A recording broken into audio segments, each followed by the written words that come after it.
Good morning po. Good morning, good morning, good morning. Today is July 9, 2024. July 9 is Tuesday, araw po ng Martes ngayon.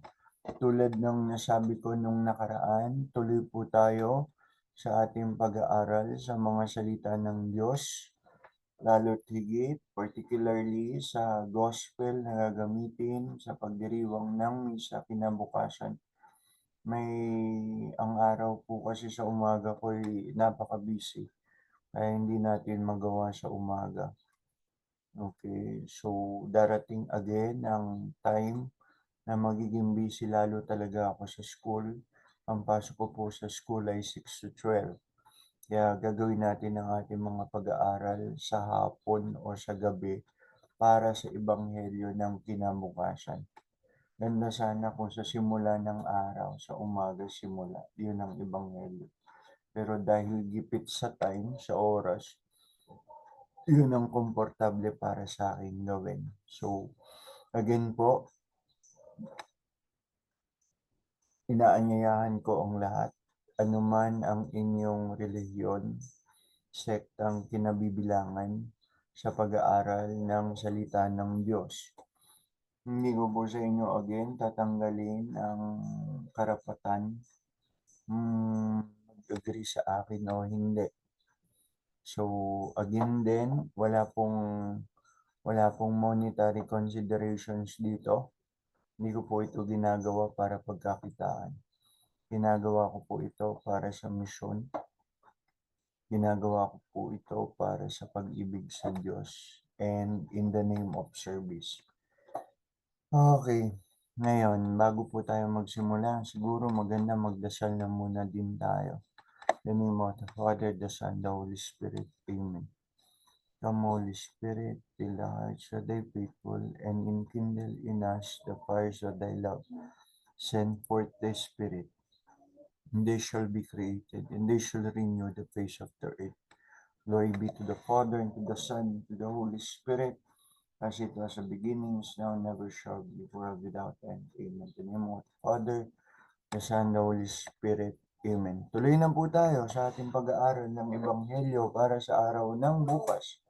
Ang ebanghelyo pong ito ay para sa araw ng bukas, July 10, Wednesday. Share screen po si Sir. Ano ang ating ebanghelyo para bukas? Wait lang po. Okay, ito po ang ating ebanghelyo para sa araw ng bukas, gagamitin sa mga misa sa ating Katolikong simbahan. Ang pagpapahayag ng mabuting balita ng Panginoong Hesukristo ayon kay San Mateo, Kabanata 10, mga talata 1 hanggang 7. Tinipon ni Jesus ang 12 alagad at binigyan sila ng kapangyarihang magpalayas ng masasamang espiritu at magpagaling ng lahat ng uri ng sakit at karamdaman. Ito ang mga pangalan ng 12 apostol.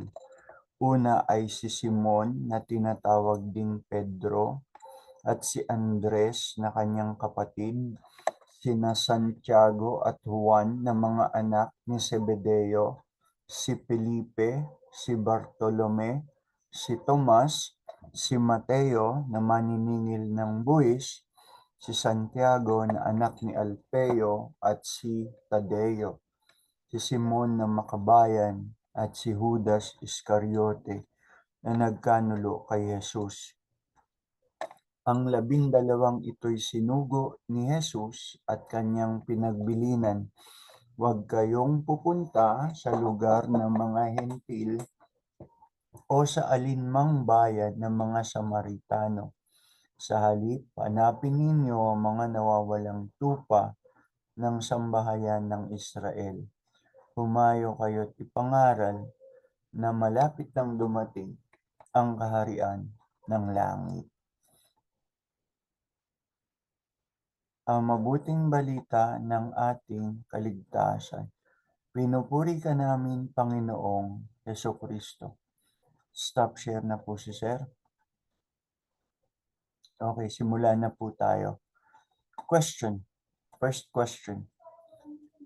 Anong kahalagahan mayroon sa isang pangalan? Isip niyo na ba yun? Anong kahalagahan o anong halaga mayroon sa isang pangalan? Anong pangalan mo? Anong pangalan mo? First point. Ang pangalan, kung minsan ay kalakip ng uri ng iyong pagkatao. Ang pangalan mo, kung minsan na, ay kalakip ng uri ng iyong pagkatao. Minsan, hindi lagi. Kapag kilala ka talaga ng tao, banggitin lang pangalan mo, sasabihin na nila agad kung sino ka. Kilala niyo po ba si ano? Oo. Kilala ko yun. Salbahe yun. Okay? So, minsan talaga nakakabit yung pangalan mo sa iyong uri ng pagkatao. Yun ay iyong pagkakakilanlan.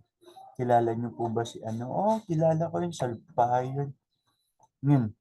Yun. Although yung pangalan mo walang kinalaman sa iyong pagkatao, okay? Kapag kilala ka nga, agad nilang masasabi kung sino ka. Kaya nasabi kong minsan, okay? Hindi lagi o hindi madalas. Kung minsan yung kahulugan ng pangalan, iba dun sa pagkatao. Okay? O yung pagkatao, iba dun sa significance ng kanyang pangalan. May sitwasyon naman na kung anong pangalan mo, okay, yun nga minsan. May sitwasyon naman na kung ano ang pangalan mo, iyon din naman ang nagiging bahagi ng iyong pagkatao. Okay? Magulo ba? Magulo ba? Kung minsan yung pangalan mo, yun din naman ang nagiging bahagi ng iyong pagkatao. Magulo. Bigyan natin ng halimbawa para mawala ang kaguluhan. Halimbawa sa pangalan ko lang. Pangalan ko, Manuel Space Aaron. Manuel Aaron. Huwag na natin idama yung pangalan ng ibang tao, ha? Huwag na tayong lumayo sa pangalan ko. Okay, ang pangalan ko, Manuel Space Aaron. Hindi kasama sa pangalan yung space. Manuel Aaron. Okay, yan ang pangalan ko. Yung Manuel sa pangalan ko is a name with a Portuguese and Spanish origin. Portuguese at Spanish ang kalimitan pinagmulan, the origin. Okay? Ngayon, what is the meaning of my name, Manuel? Portuguese and Spanish, which mean God is with us, or God with us. Okay? Manuel, God is with us, or God with us. Similar to synonymous by saying Emmanuel, God is with us. Okay? So, Manuel, God is with us. Kung ang buhay ko ay puno ng kalokohan, wala na akong ibang ginawa kundi kalokohan, masasabi bang God is with me? Masasabi bang God is with us? Di ba hindi? So, contrary yung meaning ng name ko dun sa akin nagiging pagkatao, hindi kasi nakikita sa akin ng Diyos ang kabutihan ng Diyos, kundi ang nakikita sa akin ay mga kalokohan. Nagets yun na po ba? Ngayon, pero ganito, kapag alam ng isang tao kung anong kahulugan o ipinararating ng kanyang pangalan, ako, tayo lumayo sa ibang tao. If I am aware of what my name means, then somehow I will consider, I will think it over and over and over again to live with it or buy it. Okay? Because I know my name is God is with us, I should practice and exercise for others to see God in me. Ayan, sana malinaw. Sumunod, My name Aaron, on the other hand, means mountain of strength, bundok ng katatagan. Hebrew naman ang kanyang origin. E-R-O-N, Manuel Aaron. Manuel, God with us, or God is with us.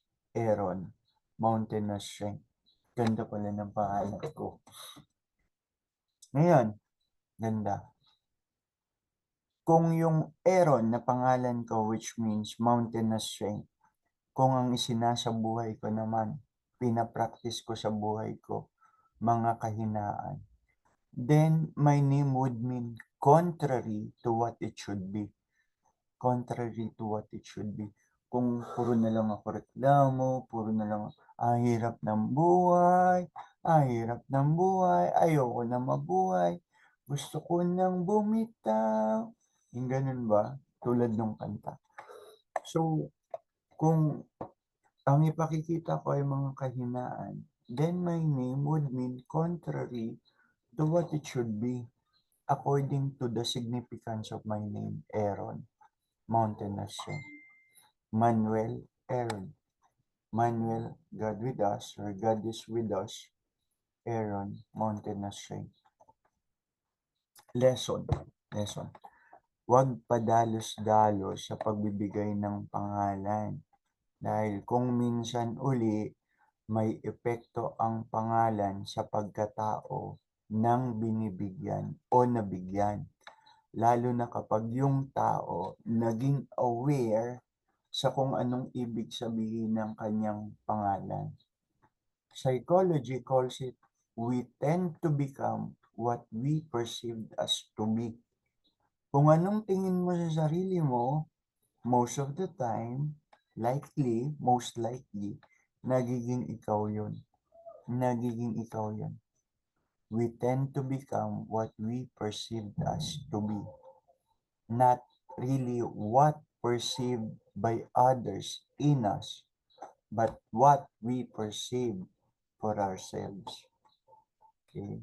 So, wag padalos-dalos ang bigay ng pangalan. Ako, yung panganay ko, binigyan ko ng pangalang Faith.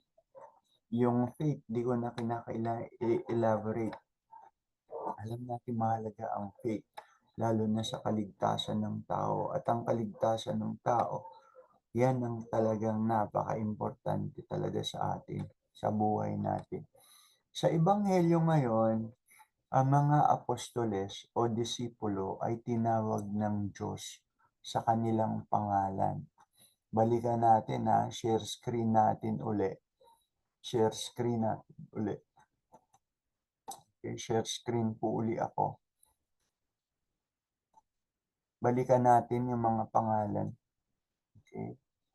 Balikan natin. Tinawag sila sa kanilang pangalan. Okay. Sino-sino yung 12 tinawag sa kanilang pangalan? Si Simon, tinatawag ding Pedro. Si Andres na kanyang kapatid, 2. Si Santiago at Juan, 4. Mga anak ni Zebedeo, si Felipe, 5. Si Bartolome, 6. Si Tomas, 7. Si Mateo, 8. Si Santiago na anak ni Alpeo, 9.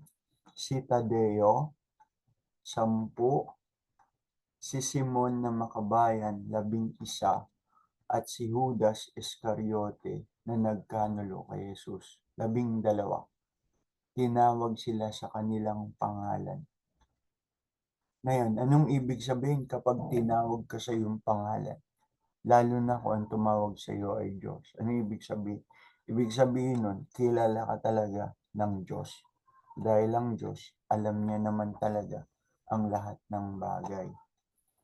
Yan. Because God called them by their names, again, it is very accurate, very precise that God knew them. Kilala sila ng Diyos. Bawat himay-himay ng kanilang pagkatao, every bits of them, God knew. And they are for God. And they are for God. Pag tinawag ka ng Diyos sa iyong pangalan, sinabing, at ikaw ay akin.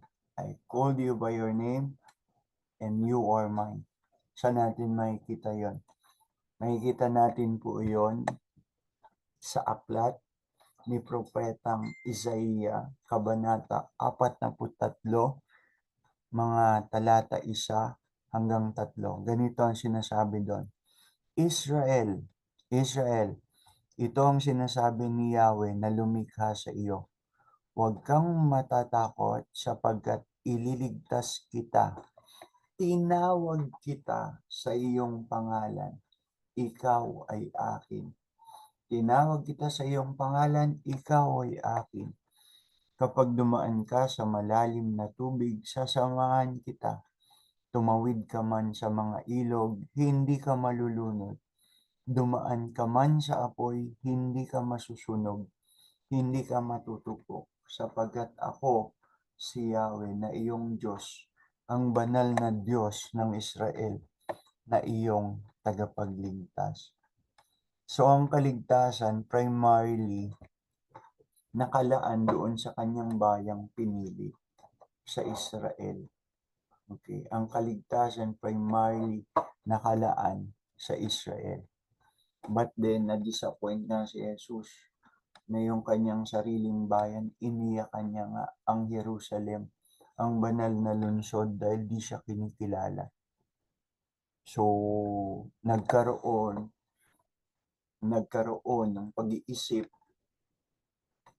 sa tingin ko ang Diyos na kahit itong labas sa Israel, okay, ang pag-ibig ng Diyos transcends all boundaries and countries. Lagpas sa mga boundary ng mga bansa ang pag-ibig ng Diyos. Ang misyon ng Diyos ay ang buong mundo. God's mission is the world. Okay? Parang sinasabi, the world is my mission. And as apostles or disciples of Christ, that is also that. The world is our mission. Ang mundo ang ating mission. Anong gagawin mo sa mundo? Anong gagawin mo sa mundo? Second point, anong gagawin sa mundo? Tinawag sila sa kanilang pangalan, sila'y kilala ng Diyos at tinaaring sa Kanya. They are His, tinawag para saan? Second point, sa isang misyon. Okay, sa isang misyon. The mission was to preach the kingdom of God. Ipangaral ang kaharian ng Diyos. To preach the good news of God. To preach the good news of God, which is Christ Himself. Christ is the good news Himself. Siya yung nagkatawang tao at nakipamayan sa atin. Siya yung ating pinipreach. And to make disciples of all nations. Bautismuhan sila sa pangalan ng Ama, Anak, at Espiritu Santo. Malinaw yan sa Great Commissioning. Ano yung binabanggit kong Great Commissioning? Makikita po iyon. Okay. Makikita po iyon. Wait lang po. Makikita po iyon sa Matthew chapter 28 verse 18 to 20. So, yung mga apostoles, ibig sabihin na apostoles, someone who is called and sent. Tinawag at isinugo. Para saan? Let us be precise in answering. What's that? What is an apostle? Apostle is someone who is called and sent. What's that? Let us be precise. Sa Matthew nga, Kabanata 28, mga talata 18 hanggang 20, 20. Basahin natin ng King James Version. Ano itong Great Commissioning? Ito nga yung nasabi ko na. And Jesus came and spoke unto them, saying, All power is given unto me in heaven and in earth. Go ye therefore and teach all nations, baptizing them in the name of the Father and of the Son and of the Holy Spirit, teaching them to observe all things whatsoever I have commanded you. And lo, I am with you always, even unto the end of the world. Sinasabi yan sa mga disipulo. Sila mga tinawag at isinugo. Ngayon, final question and the big question is, are you called to be owned by Him? Tinawag ka ba niya sa iyong pangalan upang maging kanya? To be His own, to be owned by Him. Are you sent for the mission? Are you a real disciple of Christ? Someone who follows Christ all the way and obey Him? Yun ang malaking katanungan. Again, are you called to be owned by Him, to be His own, sent for the mission, a real disciple of Christ, someone who follows Christ and obey Christ all the way? Tinawag ka ba ng Diyos na maging Kanya? Isinugo ka ba para sa isang misyon? Ang maging tunay na disipulo ni Kristo na sumusunod sa Kanya. Okay, na sumusunod sa Kanya. Ngayon, ikaw lang talaga makakasagot niyan, kapatid, at ang Diyos. Ikaw lang makakasagot niyan, at ang Diyos. Yes, pray. Manalangin tayo. Panginoong Diyos, alam namin na kami nilikha mo. At dahil kami nilikha mo, kami sa iyo. Anumang tawag sa amin mula sa iyo, magawa sana namin ang mga dapat namin gawin ayon sa tawag na ito. Iadya mo kami sa lahat ng masama. Bantayan mo kami sa anumang panganib dulot ng kaaway at kalaban. Hinihiling namin sa pangalan ni Jesus na aming Panginoon at tagapagligtas, nag-aaring kasama mo at ng Espiritu Santo magpasawalang hanggan. Amen. Sa ngalan ng Ama, ng Anak, ng Espiritu Santo. Amen. So, yun po, nakatapos ulit tayo. Ulit, huwag padalos-dalos, huwag pabigla-bigla sa pagbibigay ng pangalan, lalo na sa mga bata. Kung ang tatay ay si Charlie at ang babae naman, kung ang babae is si Charis at ang lalaki si Jerry, huwag yung pangalan ng Charger. Si Charis at si Jerry, huwag yung pangalan ng Charger. Nagpapatawa na po ako. So, yun po, magandang araw po sa inyong lahat. Magandang araw. Again, invited po kayo patuloy na makiisa sa ating pag-aaral sa mga salita ng Diyos na nagbibigay buhay. Pagpalain tayo ng Panginoong Diyos, ng ating Panginoong Jesucristo sa buong araw ng ating buhay. Salamat po, paalam. Again, magandang araw. Sa Aaron po ito. See you again tomorrow, if God permits it. Salamat po.